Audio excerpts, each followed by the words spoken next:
Sean crossed his arms and clutched his body tight as he sat, legs extended into the corner of his one-room apartment. A teacher by day, Sean was used to loads of free time during the summer months, time that gave him ample opportunity to start a second career or hobby. He chose the latter. He was shivering now, even though the temperature outside was a cool 65 degrees. Fear can do that to you, he thought. He had closed all of his windows and pinned up all of the shades, in case a phantom breeze revealed what he suspected was lurking outside of the glass. Directly to the right of him, although slightly above him since he was sitting on the floor, was his work desk. Fascinated by stories of the paranormal, he spent his leisure time doing amateur ghost hunting for people in his county. He knew they were desperate, and he took advantage of that. Nothing ever came up in a paranormal investigation, but it was fun to try, especially if he was making money in the process. A little jump here and a slight gasp there could do all the convincing to someone with a mind preset on believing what it wanted to. Then he would leave, with a slight assurance that whatever had been, or was still, lurking in the person's house, was of no immediate concern to them, and if they should hear or feel anything in the future, anything at all, they should give him a call. What a great salesman he was. Laid out on his desk were fresh case files from Mary Jane's two-story split-level house a few blocks over. She got a hold of Sean through a newspaper ad entitled Paranormal Investigation. Don't let what you can't see control your life. Obviously the investigation turned out empty, but he would be lying if he said he didn't get a sharp pain in his gut from time to time, guilt from many days on the job of fibbing. Being careful not to make a sound, Sean reached his right hand up and grabbed the edge of his desk. He stood up, with his right leg slowly, the floorboards creaked under the stress. He stood still for a moment, then proceeded to glide his way over to the chair, situated in front of his desk. He placed his hands at his side and sat up straight, trying to blend in with the chair. If someone could see through the light white shades on his windows, it would surely only be shadows, and his logic was to camouflage in with a chair, making it seem like a single silhouette. The moon was shining bright that night.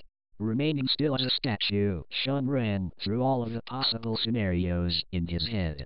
It wasn't the first time he'd been in that situation, and by then he had become accustomed to the ins and outs of it, but the fear had always remained the same.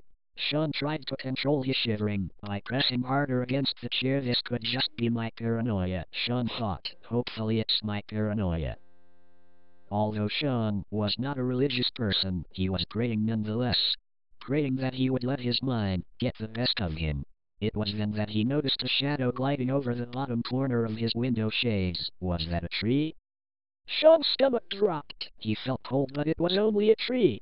Sean hoped. I have white shades. The moon emits light, and objects like trees can distort that light, casting it on my plain white shades, like the way people make faces out of their hands with projectors. Yeah, that's it.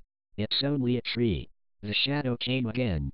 This time Sean was able to catch a full glimpse of it by turning his head ever so slightly to the right, just enough to consciously take in what was occurring.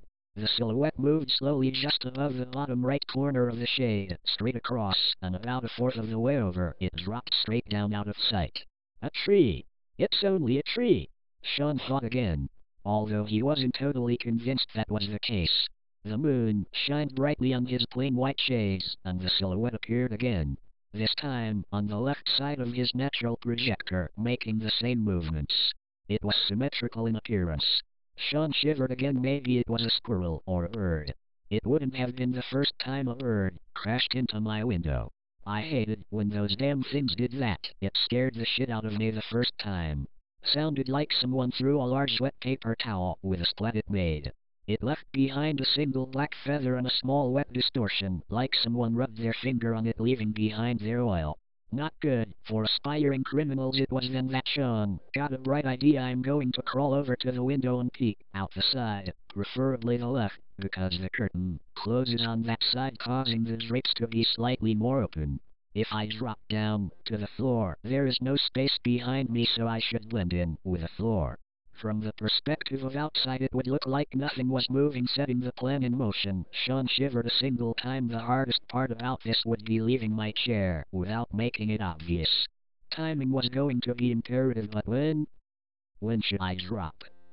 I have no idea what is going on outside or even if there is anything there in the first place. Maybe I'm going crazy. A jolt went up Sean's spine. Even if he was imagining the whole thing, he didn't want to take any chances. He knew that this was the time. He slid down into the seat of his chair a couple inches. His knees bent slightly and his back curved uncomfortably. He grabbed the back two legs of his chair with his hands, still trying to camouflage. He then turned his head directly to the left to get a full view of his plain white window shades. He saw another silhouette. This time it seemed to appear gradually, like something was approaching the window slowly. It was directly in the middle of the shade, and it gradually got darker and darker. It was shaped like a human, although it seemed to be very skinny, almost cartoonish in width and height. Sean's mind froze with fear, but his fight-or-flight instinct kicked in almost unconsciously. He tumbled over the left side of his chair, landing flat on the ground with a thud, and stayed prone like a GI in a maze of barbed wire. Sean looked back up at the curtain, and it was still there. The fear that paralyzed his mind kept him from replaying the action over in his head. It kept him from realizing that what he had done was as obvious as a blind dog. The figure stayed still. For a moment, Sean wondered if it was them. He wondered if it could see inside, or if it could see at all. Sean thought the room had gotten colder, but maybe it was just his imagination. He shivered. He was blended in with the floor, and, unless the things he feared could see inside, he would have no trouble reaching the window undetected. Sean crept inches at a time. He stayed silent, moving one arm forward, then pushing with his toes. Even if it took a while to reach the window, it was better to be safe than sorry, especially if one of them was outside. The whole time Sean crept over, the shadow remained still, almost too still. It was like a statue. Nothing about it was pulsating or fidgeting. For some reason, in his mind, he flashed back to the old vampire movies, where the creature would be standing still outside the large glass windows of its victim, watching over them as they slept. During their most vulnerable time, it would strike. The tension was building up in Sean's body. He was almost at the window. No more than a few movements and he would reach his destination. He reached out to test the distance to the wall. It was dark in the corner of the room. The rest was full of moonlight, making the black spots even more pronounced, like tunnels into the abyss. Like unknown vortexes, with unknown destinations calling his name. The figure in the center of his window was still there. Sean shimmied his body over to the wall. He swore he saw the shadow move. He realized that when people are scared, their bodies become ultra-aware of everything. Even the slightest movements and sounds become amplified 100-fold. Some say that the great error of a human being is consciousness, the ability to question everything, to reanalyze past decisions and to anticipate future endeavors. Those dilemmas become infinite loops in their minds. Once a problem is solved, another one pops up even more pronounced. This leads to another and another until anxiety takes hold. A great gift, but also a curse. Sean tried to rationalize what he saw in his mind. Sure, it could have moved. It would actually make more sense for the object to move than to remain still. Life is loose and fluid. Death is hard and stiff, like a leaf. He stuck to his conclusion that it was a tree branch, or a raccoon, or a bird, but he'd never seen a raccoon or a bird that large before. That figure took up almost a fifth of the window shade. It had to be them. Suddenly, his senses amplified by fear. He heard a vibration coming from his desk. It was his phone. He always kept it on silent, but the vibration carried itself throughout the room. It was as loud as if it were ringing. He could feel the vibration through the desk, through the floor, and into the center of his body. It reminded him of nightclubs, when the bass was so pronounced that he could feel his insides vibrate with the music. Suddenly the figure dropped. It didn't leave the way it came. It dropped downward out of sight, like it was standing on a crate that got pulled out from underneath it. Sean bolted over to his phone, still staying close to the ground. He grabbed it with his left hand, reaching above the desk. He fell to his back, pulling it close to his chest. He pressed the end button on his keyboard and shoved it inside of his shirt. Looking up at the plain white window shade, he could see nothing. Whatever was there by his window was gone, at least for now. Sean shivered twice. A chill ran down his spine. It had to be a tree. He then lifted up the collar of his shirt with his right index finger and glanced at the phone. Unknown caller, great. Just what he needed at this moment. He felt like he was being hunted by God knows what, and on top of that someone blew his SEAL Team 6 stealth mission with an unknown call. It could have been a prank call or a booty call. Sean thought about the second one for a moment, then his fears brought him back to reality. Whatever was at his shades just a moment ago was now gone, and it clearly dropped out of sight. It appeared like it was walking towards the window, then disappeared like it dropped off of a stool or box. His mind wandered again, about the booty call, about a tree or a raccoon playing around his window, and then he dozed off into a light sleep, spread out on the floor under his desk. He was woken by two bright lights on his window shades. They glanced across his room like two eyeballs scanning the scene. Sean didn't know how long he was out for. He glanced at his phone. It had only been 15 minutes. Still in a day, Sean partially forgot about what happened no more than a half hour ago. He stretched out his arms and leaned over on his right side to stand up. Pushing with his left hand, he got to his knees, first facing his desk, then he stood up. He rotated his back to the left, then right, causing a few cracks. He felt oddly rejuvenation, for only being asleep a few minutes. The lights were still on his shades. They glanced from left to right and were now situated on the far right side of his window, and only the right light seemed to remain on his shade. Sean suddenly remembered the silhouette and dove to the floor, quickly crawling over to the left side of his window. He gently moved the shades aside, with his right index and middle finger just enough to see outside. He saw a pickup truck shining its high beams ominously at his window. Sean crept a little closer and rested his chin on the small ledge under his window, where varied family portraits were situated. He glanced down at a picture of him and his brother for a second, wondering what he was doing at this very moment, most likely asleep. Sean then looked up and realized that the pickup was on his lawn. It was at least 20 feet away from the street, and he could see the dirt trails it left behind in wake of the rainstorm earlier in the day. The landlord is going to be pissed. The driver remained unseen. From the bright gaze of the lights in his direction, the cabin remained pitch black. Sean thought about the dark corners of his room in the night. He thought about the abyss. Sean glanced out to the street and scanned his environment. It was black, except for the moonlight shining through the trees. Everything seemed normal. There were a few lights on in the apartments across from him, most likely from Sarah, who worked in customer relations for a large computer company. She specialized in the foreign market. Sean's eyes scanned from the truck to this right, across the apartments ahead of him and onto the forest to his left. It was then that he noticed footprints leading from the woods across his neighbor's property. He started at the woods and followed the footsteps to his lawn, each one more pronounced than the last in his mind. They had even strides somewhat longer than the average human, but it was their shape that caused a sharp pain in Sean's lower abdomen. They seemed to have four appendages. The left and right ones were long, almost double the size of the middle two, which were closed together like somebody placing their middle and ring fingers together. The two outside appendages were further apart from the middle ones, and the heels slimmed down almost to a point. He couldn't tell how large they were from his window, but they seemed rather lengthy comparing them to the bushes against his building. Sean gazed slowly at the pattern, starting from the woods, then weaving its way over to his window. They stayed against his building the whole time, almost like it was trying to blend in with it. Taking a page out of my book, Sean thought. Sean wondered if it set off any automatic driveway lights. Not that it mattered anyway, it was close to 4 in the morning by now. Sean continued to follow the footsteps as they became larger and larger in his view. They reached his lawn and it suddenly became hard for him to see from the angle. He glanced back at the truck and it remained still, vibrating up and down from the motor. A chill jolted down Sean's spine. Something with a very odd footprint, unlike anything he had seen before, had made its way from the forest to his house across his neighbor's properties. Almost instinctively he looked to the right, wanting to see where the footprints led. There were none. Sean's body grew cold. He knew what he was going to do next. Sean pieced everything together like he was solving an open-ended question.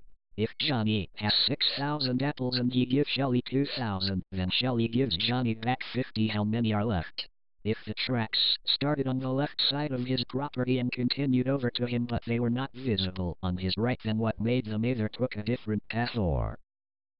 It was beneath me. Sean suddenly realized he was sweating. His body was shaking uncontrollably, and a sense of paranoia come over him. It was so easy, all he had to do was look down at the ground under his window. He stared straight ahead again, at his neighbor's apartment, the one who worked with foreigners. She wasn't being hunted though, she was calm as a monk. Sean then quickly turned and looked behind him, nothing. Just darkness, just the empty voids of darkness in the corners calling to him, surrounding his moonlit room. He then slowly turned his gaze to the truck and he noticed that it had stopped vibrating but the lights were still on. Someone is in the car, or was. The thought brought some comfort to him, but only for a moment. He held his breath and slowly tilted his head downward. His eyes went from the apartment across the street, to the street then slowly over his lawn, spotted with brown untreated grass. Terror was building up inside of him. He wanted to grab the shade hanging over his head and use it to shield his eyes, like his girlfriends did with pillows when watching scary movies. He finally got to the patch of dirt that started the small garden under his window. Everything was normal. Honk. Out of nowhere the horn on the truck blasted. Sean screamed, jumped up in terror, his heart skipping several beats. He stared at the truck. It was rocking back and forth like a struggle was going on inside of it. He strained to see inside, but the cabin was still shielded with darkness from the light. The horn stopped then honked again at random intervals, like the driver was trying to relay something in Morse code. The sudden shock of the moment took his mind off of the building tension he was experiencing. It was then, almost absent-mindedly, that he looked down. Two large deep, red eyes stared back at him, paralyzing him with fear. The creature, white as a sheet, stood there, mouth wide open almost in smile, revealing a row of large disorganized teeth. Its head was oval-shaped but still surprisingly human. It had no hair, its skull almost impossibly pale, covered with large blue veins and random patterns of cracks like generic pictures of dinosaur eggs.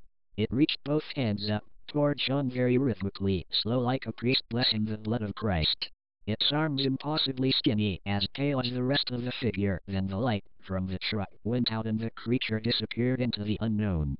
Sean let out a helpless scream, closed the blinds with force and bolted across his room onto his bed. He then reached out and grabbed his cell phone from the desk and sat back against the wall, hugging his bent knees with his hands. The fear was unbearable. He still didn't understand what he just saw. He glanced down at this phone and started to dial the police. He noticed that he only had 5% left on his battery life. While he clumsily dialed 911, he looked back up at his window shade. The light from the truck started flashing on and off again at random intervals like the horn. Each time it shone on the window, he could see the outline of the creature. It seemed like it was clawing at his window. The lights flashed off and on again and again while the phone rang. Each time the light shone, the creature was in a different position, more menacing than the last, its crude fin shape almost dancing to a strobe light. The phone stopped ringing. 911, what's your emergency? The voice of a middle-aged woman answered on the other end. Help, please, they are here. Johnny screamed in the phone. He was shaking uncontrollably, his shirt almost fully drenched in sweat, its color a shade darker than intended. Excuse me, sir? What is your emergency? The woman answered forcefully this time. She could hear the agony in his voice. I need you to send someone over instantly. It would be impossible for me to explain this to you right now. You would not believe me. Please send somebody right now. Sir, calm down. She pressed a button next to her control panel, which notified the nearest dispatcher. She would ask for his location, but police stations could trace calls. Lucky there were 2 patrol vehicles within minutes from Sean's location. Tell me what is going on. Help is on the way. Sean thought he would feel a sense of relief in her last statement, but he didn't. He then put the phone on speaker so he could glance up at the window. No need to be sneaky now, they already knew he was here. They are here and they know I'm here. One of them is clawing at my window. You are not making any sense right now, mister. Who are they? Sean thought for a second and answered to the best of his abilities. His words came out hastily. To be honest, I don't know. A couple of buddies and I were investigating this abandoned warehouse in the woods near my house. You see, we do ghost hunting as a hobby. Nothing ever comes up, we just do it for the rush. It's a fun hobby, you know. Sean imaged the warehouse in his mind, half of the windows boarded up, the other half as black and empty as the cabin of the truck. As deep and gaping as the eyes of the creature he just saw. He was constantly staring at the window shade. It was white. Anyway, in this warehouse we were getting a strange reading on a device we carry, which senses electromagnetic energy. It was in the basement and it seemed to get larger towards the south wall. We became extremely intrigued by this, so much so that we hypothesized there was something behind the wall, even though it was stone and the foundation was the same as the rest of the building. The lady on the other end cut in. Okay, I'm getting this. Sean started up again, not even acknowledging her response. One day we went back with mallets and knocked the wall down. Our suspicions were right. We found another room almost as large as foundation of the building, which meant it continued underground. The far wall of the room was stone and dirt and the ceiling was complete rock like we were in a cave. There was an ominous smell in the room like Sean cut off. Staring at the shade he saw the creature again, only this time it came from the right side of the window and it seemed smaller. It could be the illusion of the light on the shade, though that's all human vision is anyway, an illusion. He noticed it was holding something or someone in its hands. It seemed like a limp doll, very human in shape. It was wearing a large cowboy hat and seemed to be quite sizable, maybe 200 pounds, he thought. Sir, are you still there? Help is almost at your location. Are you okay? Sean's heart sank. From the left side of the shade came another figure, equally lanky and equally menacing. There were two of them. The new apparition grabbed the person and tugged at it like two children fighting over a doll. The one on the left then bit into the person's left leg and tugged like a dog fighting over a pull toy. The creature on the left hissed at the one on the right, then it too bit into the side of the person's neck. He could hear a splatter on his window, most likely blood. Are you still there? I will stand this line until I get an answer.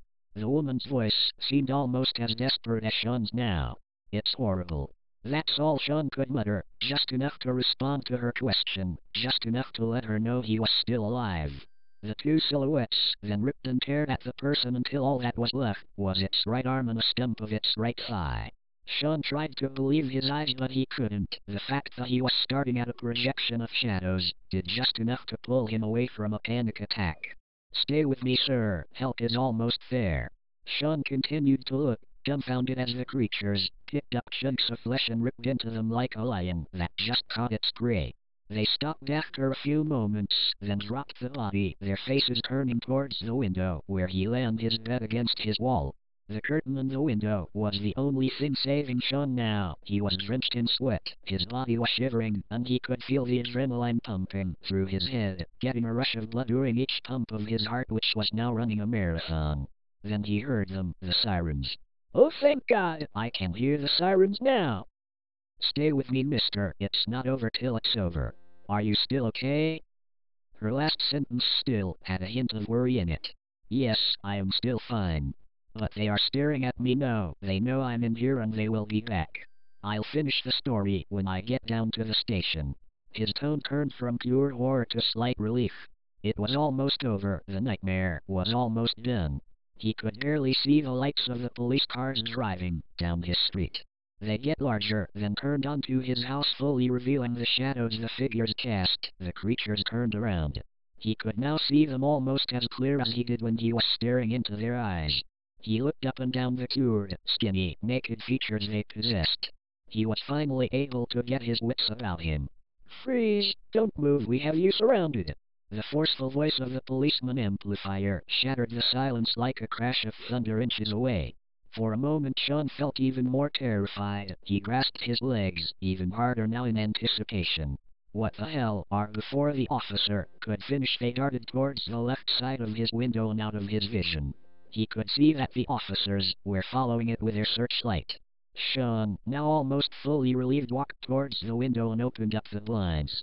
He could see the redness of the sky. It was almost dawn. Red sky in the morning, sailor's warning. His window was covered in random smears of blood. He looked down and saw a half-consumed corpse of a person, most likely the driver of the truck. The police light dashed back onto the window and blinded Sean. He almost fell back from the impact like someone flash-banged his room. You're safe now, sir. You can come out now. Whoever they were are gone now, and we got a lead on them. Sean knew they didn't have a chance of finding them. Nobody did, except for him. Sean ran over to his door and opened it slowly. He placed his right forearm over his eyes as the spotlight was still on him. He turned his head to the left and saw the mauled corpse of the truck driver. His torso was slit open, his left arm about a foot away from where his head used to be. Beyond his body he could see the footsteps in the damp soil of his garden. They then treated off to the woods. At one point they forked off to the left, most likely their escape route. The odd shape of the footprints didn't bother him now that he had seen their faces, their hue complexion.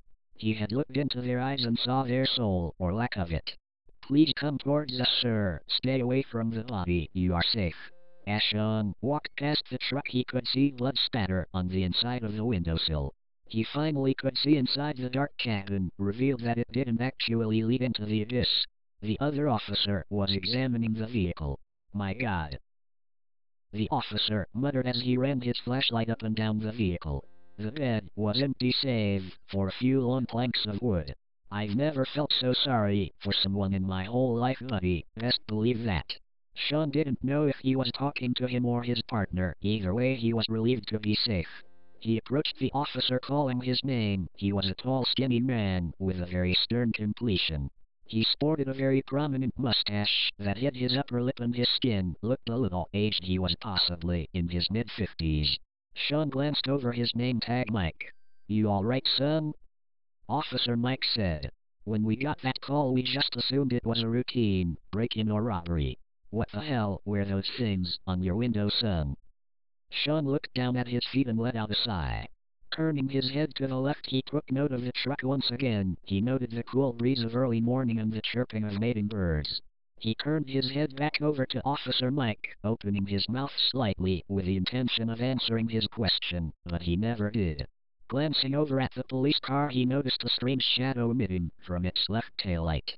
Officer Mike turned his head around quickly. A skinny pale white hand crept over the light and scraped against the car. Before they could let out a scream the creature jumped over the trunk, tackling Officer Mike face first into the pavement. It appeared to be sniffing the officer. It then looked up at Sean, still crouched over the unconscious policeman, its meek hands grasping his uniform. It smiled at Sean. Now there were no windows to protect him.